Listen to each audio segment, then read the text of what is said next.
我不冷，心静自然热。快！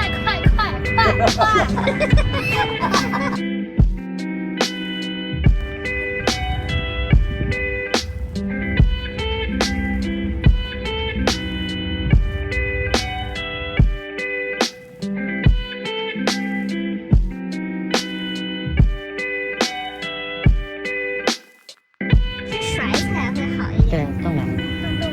好，我知道了。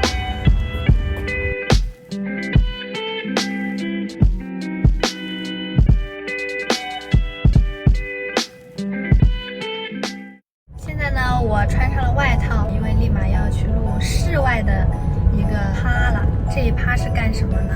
就是要把我们的糟心事放在一个糟心蛋里面，然后把它碾碎，就是让我们2020年的糟心事儿都滚蛋。站在这儿，我里面写的是2020站的还是不够高，希望我的工作、代言、出圈舞台等等等等，要像我的金句一样多，希望可以实现啊！你刚刚跟老板龙总一起上台一起工作的感觉是什么样的？有开始？我说我见过大风大浪的人，这有啥呢？就是互相笑笑，互相很开心，互相问一问现在几点了，还有多久下班？应该是想下班的。我觉得龙总比我紧张。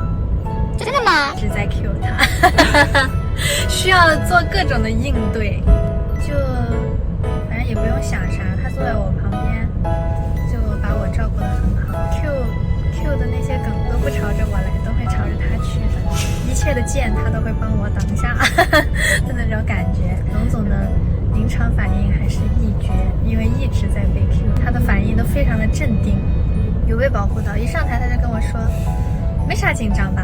我说还行，放松啊，放松，就这样子。但我看你们俩全程看那个脱口秀的时候也挺开心的，很沉浸在其中。对，两个人一直在那边大笑，然后一 Q 到公司的时候，或者 Q 到龙总的时候，相视大笑。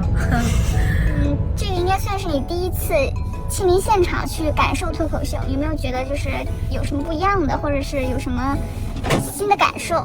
就是可能就是过了镜头的话，就有很多因素，然后没有那个现场氛围，就可能很多时候觉得，哎，为什么现场观众在笑，我在电视机前却没有笑起来？今天到了现场，就是发现真的都很好笑，而且因为感觉自己是带着任务来的，带着学习的任务来的，所以就是一直在担心说，哎，要是我自己站在上面，能不能把这一趴讲好，能不能把它讲得很有趣，会不会尴尬？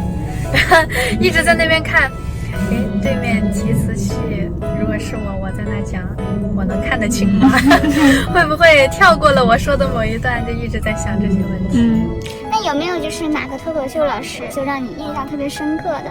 李诞老师是我印象中就是我本来就是透过电视机就觉得很好笑的，然后今天来到现场就是很好笑。然后还有让我印象很深刻的是那个讲刑法的那个老师，太好笑了，他的好笑就很像我的大学老师在讲课的时候一直穿插着那种幽默的那种讲座一样，就很好笑。停不下来，又有梗，然后又结合了他的职业和知识，希望我可以做到吧。